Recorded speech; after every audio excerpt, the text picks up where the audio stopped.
Contestant ಗಳಂದಾಗ ಅದರದ್ದೇ ಆದ ಒಂದು ಸಾಕಷ್ಟು ಅವರೇ ಐಡೆಂಟಿಫಿಕೇಶನ್ ಗುರುತಿಸ್ಕೊಂಡಿದ್ದಾರೆ.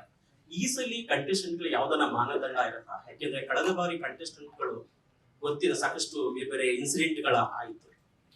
ಸೊ ಈ ಬಾರಿ ಯಾವ್ದನ್ನ ಮಾನದಂಡಗಳು ಅಂದ್ರೆ ಅವರ ಟ್ರ್ಯಾಕ್ ರೆಕಾರ್ಡ್, ಅವ್ರು ಏನು ಲಾಸ್ಟ್ ಟೈಮ್ ಬೇರೆ ಬೇರೆ ಕ್ಷೇತ್ರದಿಂದ ಬಂದಿದ್ರು, ಈ ಬಾರಿ ಬೇರೆ ಆ ತರದ ಯಾವ್ದನ್ನ ಮಾನದಂಡಗಳನ್ನ ಇಟ್ಕೊಂಡೇನ ಸೆಲೆಕ್ಟ್ ಮಾಡ್ತೀರಾ? ಈಗ ಇಲ್ಲ, ಅದರ ಪ್ರೊಸೆಸ್ ಇನ್ನು ಸ್ಟಾರ್ಟ್ ಆಗ್ಬೇಕಾಗಿದೆ. ಯಾಕಂದ್ರೆ ಈ ಮನೆ ಒಳಗೆ ಹೋದ ನಂತರ ಅವರವರ ಕ್ಯಾರೆಕ್ಟರ್ ಆಗಿ ಅವ್ರು ಇರ್ತಾರೆ, ಅವ್ರು ಹೆಂಗೆ ಬಿಹೇವ್ ಮಾಡ್ತಾರೆ ನಮ್ಗೆ ಗೊತ್ತಿರಲ್ಲ. ಯಾಕಂದ್ರೆ ಮನೆ ಒಳಗೆ ಹೋದ ನಂತರ ತುಂಬಾ ಇನ್ನೋಸೆಂಟ್ ಇದ್ದವನು ವೈಲೆಂಟ್ ಆಗ್ಬೋದು, ಆಗ್ಬಾರ್ದಂತೇನಿಲ್ಲ. ಈಗ ನನಗೆ ನೋಡ್ಬೇಕು, ನಾನು ತುಂಬಾ ಸೈಲೆಂಟ್ ಅನಿಸ್ಬೋದು, ಯಾವುದೋ ಒಂದು ಸಿಚುವೇಶನ್ ಹೆಂಗೆ ರಿಯಾಕ್ಟ್ ಮಾಡ್ತಾರೆ ನಮ್ಗೆ ಗೊತ್ತಿರಲ್ಲ. ಹಂಗಾಗಿ ಇದೇ ಮಾನದಂಡ ಅಂತ ಇರಲ್ಲ. ಬಟ್ ಅದಕ್ಕೆ ಒಂದು 18 ಬೇರೆ ಬೇರೆ ತರನಾದ ಒಂದು ವ್ಯಕ್ತಿತ್ವ ನಾವು ಹುಡುಕ್ತಿರ್ತೇವೆ. ಆ ವ್ಯಕ್ತಿತ್ವದಲ್ಲಿ ಅವ್ರು ಇದ್ರೆ ಡೆಫಿನೆಟ್ ಸೆಲೆಕ್ಟ್ ಮಾಡ್ತೇವೆ. ಅದೇ ಆಕ್ಚುಲಿ ಮಾನದಂಡ ಅಂತ ಇರುವಂತ ಬಿಗ್ ಬಾಸ್ ಅಲ್ಲಿ. ಖಾಲಿ ಫೇಮ್ ಇದ್ರೆ ಮಾತ್ರ ತಗೊಳ್ತೇವೆ ಹಂಗೇನಿಲ್ಲ. ಪ್ರತಿ ವರ್ಷ ನೋಡಿದ್ರೆ ಬೇರೆ ಬೇರೆ ತರ ಕಂಟೆಸ್ಟೆಂಟ್ಗಳು ಇದೆ. ಸೀಸನ್ 10 ಅಲ್ಲಿ ಇದ್ದಂತ ಕಂಟೆಸ್ಟೆಂಟ್ ಕಂಪೇರ್ ಮಾಡಿದ್ರೆ 11 ಅಲ್ಲಿ ಬೇರೆ ತರ ಇದ್ರು, 9 ಬೇರೆ ಇದ್ರು. ಸೊ ಹಂಗಾಗಿ ಅಂತ ಮಾನದಂಡ ಅಂತ ಏನಿಲ್ಲ ಅಲ್ಲ ಸರ್. ಯಾಕೆಂದ್ರೆ ಕಳೆದ ಬಾರಿಗಿಂತ ಬೇರೆ ಸೀಸನ್ ಬೇರೆ ಬೇರೆ ಕ್ಷೇತ್ರದಲ್ಲಿ ಕಳೆದ ಬಾರಿಯಲ್ಲಿ ಯೂಟ್ಯೂಬರ್ಸ್ ಬೇರೆ ಬೇರೆ ಪೊಲೀಸರೆಲ್ಲ ಬಂದು ಅಲ್ಲೆಲ್ಲ ದೊಡ್ಡ ಇನ್ಸಿಡೆಂಟ್ ಎಲ್ಲ ಆಯ್ತು. ಸೊ ಆ ತರದ್ದು ಬ್ಯಾಕ್ ಗ್ರೌಂಡ್ ನೀವು ಇದು ಮಾಡಿದ್ರಿ. ಸೊ ಅದಕ್ಕೆ ಈ ರೀತಿ ಅಂದ್ರೆ ಈ ಬಾರಿಯ ಯಾವ ರೀತಿ ಮಾನದಂಡ ಇರುತ್ತೆ ಅಂತ ಕಾಮನ್ ಮ್ಯಾನ್ ಮತ್ತೆ ಅದನ್ನು ಅದೇ ಈಗ ನಾವು ರಿವ್ಯೂ ಮಾಡೋದೆಲ್ಲ ವೇಟ್ ಮಾಡಬೇಕು. ಡೆಫಿನೆಟ್ ಆಗಿ ಹೊಸ ತರ ದೊಡ್ಡ ಮಟ್ಟದಲ್ಲಿ ಬೇರೆ ರೀತಿಯಲ್ಲಿ ಬರ್ತೇವೆ, ಅಷ್ಟಂತೂ ನಾನು ಹೇಳಬಲ್ಲೆ. ಸೊ ಸ್ವಲ್ಪ ವೇಟ್ ಮಾಡಿದ್ರೆ ಪ್ರೊಮೋ ಬಂದ ನಂತರ ಗೊತ್ತಾಗುತ್ತೆ ನಿಮ್ಗೆ ಯಾವ ಹೊಸ ಟೀಮು ಏನು ಅಂತ. ಈಗ ಫೋಟೋ ಶೂಟ್ ಆಗಿದೆಯಾ ಸುದೀಪ್ ಸರ್?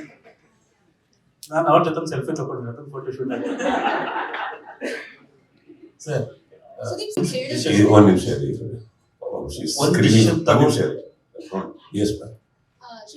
ಕೇಳಿದ್ರು ಅಂದ್ರೆ ನೀವು ವಾಪಸ್ ಬರೋದಕ್ಕೆ ಕಂಡೀಷನ್ಸ್ ಇರಲಿಲ್ಲ, ಸಜೆಷನ್ ಆಗಿರುತ್ತದಿತ್ತು ಅಂತ. ಸೊ ಏನ್ ಸಜೆಸ್ಟ್ ಮಾಡಿದ್ರಿ ಅಂತ ನನಗೆ ಫಸ್ಟ್ ಕೇಳಿದ್ದು, ನನಗೆ ಯಾವುದೇ ಚಾನೆಲ್ ಅಲ್ಲಿ ನೀವು ಏನಾರ ಹೋಗಿ ಎಷ್ಟು ಹಣ ಮಾಡಿ ಎಲ್ಲಾ ಇಡೀ ದೇಶದಲ್ಲಿ ಚೆನ್ನಾಗಿ ಬೆಳೀರಿ, ಏನೇ ಮಾಡಿ, ನಮ್ಮ ಮೂಲ Kannada.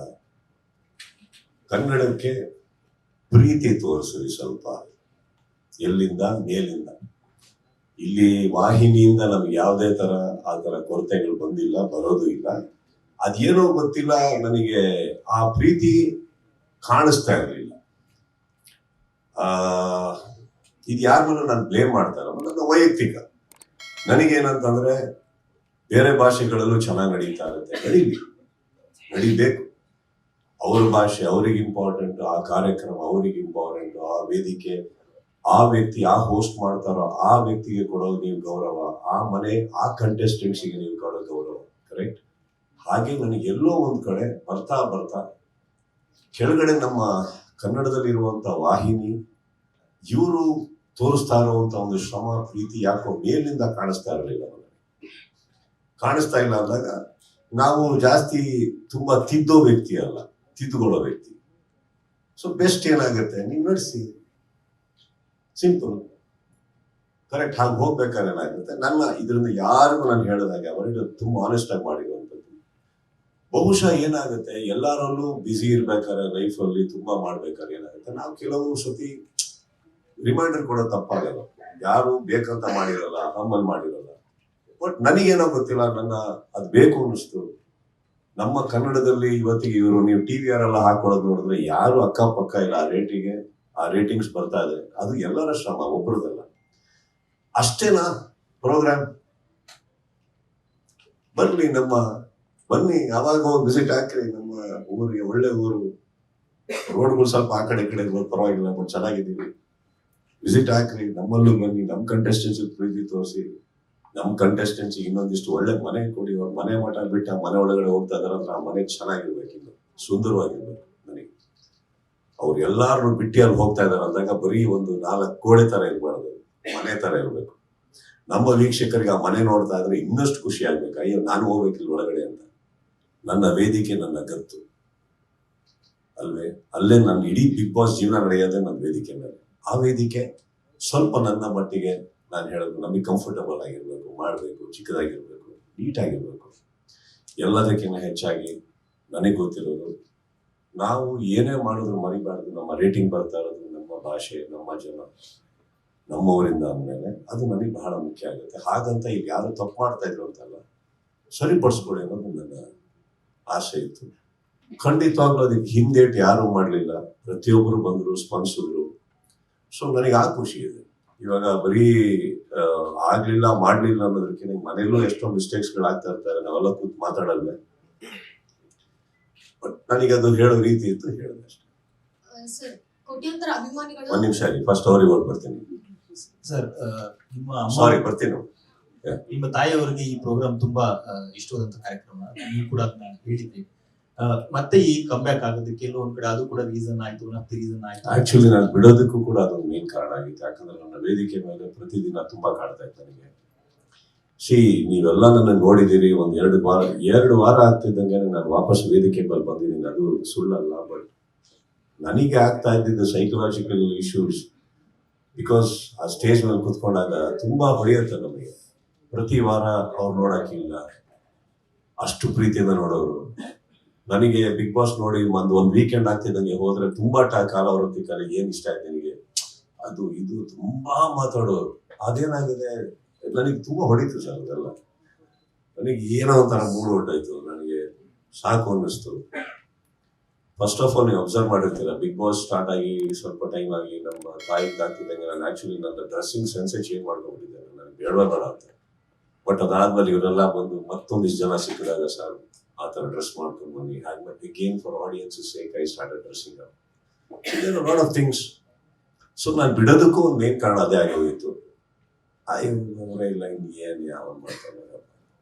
But then they are talking, ನಮ್ಮ ಮನೇಲಿ ಬಂದು ನಮ್ಮ ಅಕ್ಕಂದ್ರು ಮನೆಯವರು ಪ್ರತಿಯೊಬ್ಬರು ಮಾತಾಡ್ಬೇಕಾದ್ರೆ okay, this is one show she love, do it again. That became easy. ಮಾಡೋಣ ಅವ್ರಿಗೋಸ್ಕರ. ಸರ್, ಇದೊಂದು ಪ್ರಶ್ನೆ ಸರ್, ಅಂದ್ರೆ ಸುಮಾರು ವಿಚಾರಗಳನ್ನು ಮಾತಾಡ್ತಿದ್ವಿ. ಲಾಸ್ಟ್ ಸೀಸನ್ ನೋಡುವಾಗ ಸುದೀಪ್ ಸರ್ ಹೋಸ್ಟ್ ಮಾಡ್ತಿದ್ರು. ಕೆಲವೊಂದು ಕಂಡೀಷನ್ಗಳು ಇವ್ರು ಬೇಕಿತ್ತ, ಅವರು ಇನ್ವಾಲ್ವ್ ಆಗಿ ಕಂಡೀಷನ್ಗಳ ಆಯ್ಕೆಗಳು ಇನ್ವಾಲ್ವ್ ಆಗ್ಬೇಕು ಅನ್ನೋ ಮಾತಾಡಿತ್ತು. ಸೊ ಈ ಸರಿ ಈ ಸರಿ ಏನಾದ್ರು ಆತರ ಎಲ್ಲ ತರ ಅವ್ರು ಬರ್ಲಿ, ಸರಿ ಹೋಗ್ಬಿಟ್ಟು ಹೋಗ್ತಾರೆ. ಹೊರಗಡೆ ಹೋದ್ಮೇಲೆ ಸರಿ ಹೋಗ್ಲಿಲ್ಲ ಅಂದ್ರೆ ಒಳಗೆ ಹೋಗ್ತಾರೆ. ಬಿಟ್ಟಾಕಿ ಯಾಕೆ ತಲೆ ಕೆಡಿಸ್ಕೊಂಡ್ರಿ, ತಲೆ ಎಲ್ಲ ತರದವರು ಬರ್ತಾರೆ. ಬಂದ್ ಸರಿ ಹೋಗಿರೋರು ಎಷ್ಟು ಜನ ಇದ್ದಾರೆ ಹೇಳಿ? ಯಾಕೆ ಅಂದ್ರೆ ಸರಿ ಹೋಗಿರೋ ಒಬ್ಬ ವ್ಯಕ್ತಿ ಇಲ್ಲೇ ಕೂತಿದ್ದಾರೆ ಅಲ್ವೇ? ಸರಿ ಹೋಗ್ತಾರೆ, ಕರೆಕ್ಟೇ.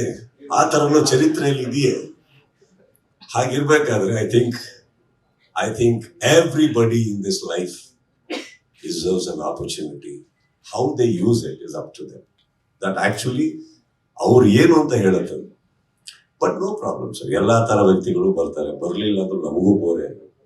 ಇಮ್ಯಾಜಿನ್ ಮಾಡ್ಕೊಳ್ಳಿ, ಈಗ ಪ್ರಶಾಂತ್ ಆ ಕಡೆ ಕೂತಿದ್ದಾರೆ, ಅವ್ರ ತರನ 10 ಜನ ಒಳಗೆ ಹೋದ್ರು, ನನಗೆ ಕೆಲಸನೇ ಇರಲ್ಲ ಅಲ್ವೇ? ಏನು ಅವ್ರು ಏನ್ ಮಾತಾಡ್ತಾರೆ ಅವ್ರಿಗೆ ಕೇಳಿಸಲ್ಲ.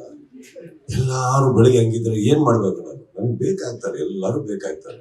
But as you rightfully say, some people they know how to utilize the stage. ಇನ್ ಕೆಲವರು ಬದಲಾವಣೆ ಆಗಲ್ಲ ಅಂದಾಗ ಅದು ಅವ್ರವ್ರ ಹಣೆ ಬರ. Nothing to do with it. But I think as a show we should not filter it.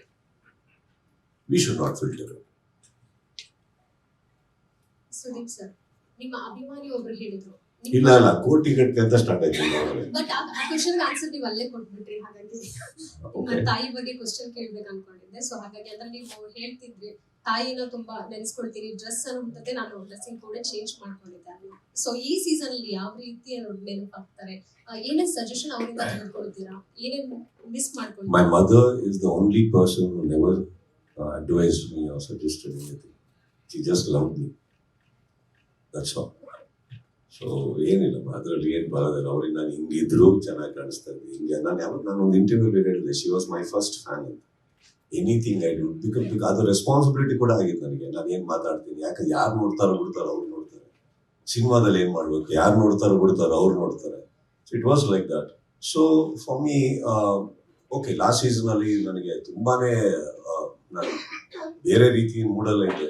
But I think this time I will take it on more personally that she is watching, right? So I know.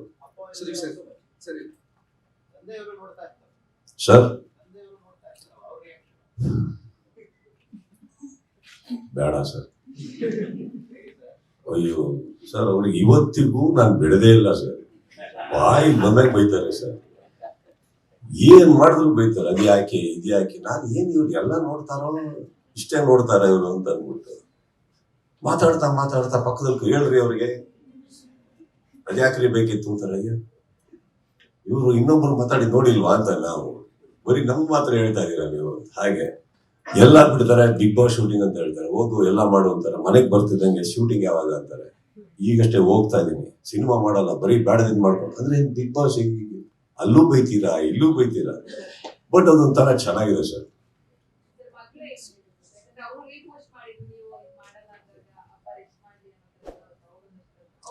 I think there she has seen that side of me, no? Correct. So there's always that. Yeah, they are very happy. ಅಂದ್ರೆ ಏನಂದ್ರೆ at least ಮನೆಯಿಂದ ಹೊರಗಡೆ ಹೋಗಿ ಕೆಲಸ ಮಾಡು ಅಂತ. ಬರೀ ಇಲ್ಲೇ ಕೂತ್ಕೊಂಡು ಬಾಡಿದ ಅಡಿಗೆ ಮಾಡ್ಕೊಂಡು ಎಲ್ರಿಗೂ ತಿನ್ಸೋ ಬದಲು ಸುಮ್ಮನೆ ಹೋಗಿ ಕೆಲಸ ಮಾಡೋದು ಅಂದ್ಬಿಟ್ಟು ಚೆನ್ನಾಗಿ. I think I am doing and they are very happy when I am busy. They adore what I do. ಹಾಗಂತ ಮಾಡಿದ್ದೆಲ್ಲ ಇಷ್ಟಪಡ್ತಾರಂತಲ್ಲ, ಇಷ್ಟಪಡೋಂಥದ್ದು ಮಾಡಿದ್ದೆಲ್ಲ ಮಾಡಿದಾಗ ಇಷ್ಟಪಟ್ಟಿದ್ದಾರೆ. I think Bigg Boss is a hot favourite everybody in my house.